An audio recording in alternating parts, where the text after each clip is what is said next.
The Weapons Collective Edge.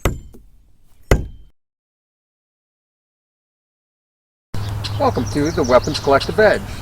Today we're going to go over throwing stars. What we got here is a variety of stars.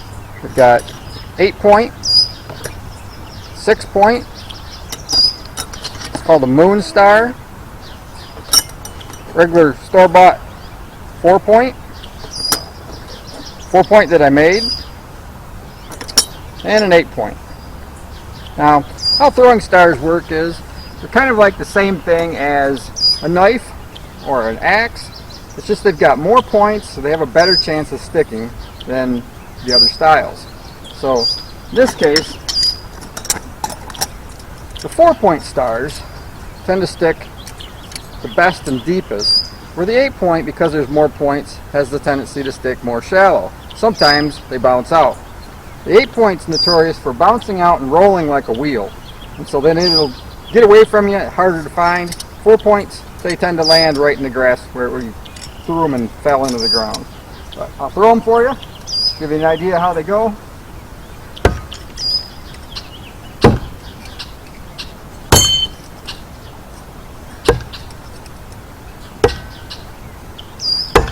So, for the most part, they all stick in a log of that kind of shape, so that an end grain is your best bet. End grain tends to make the best ability for the point to wedge inside so that it sticks.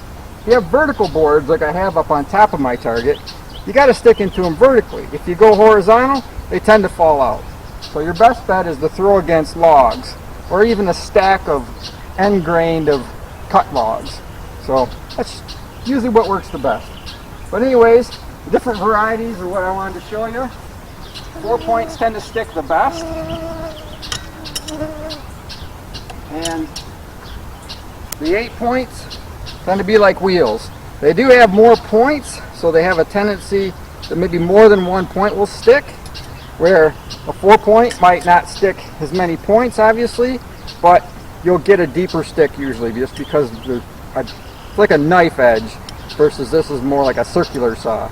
But either way, that's what I wanted to show you. If you liked it, subscribe. Thank you very much.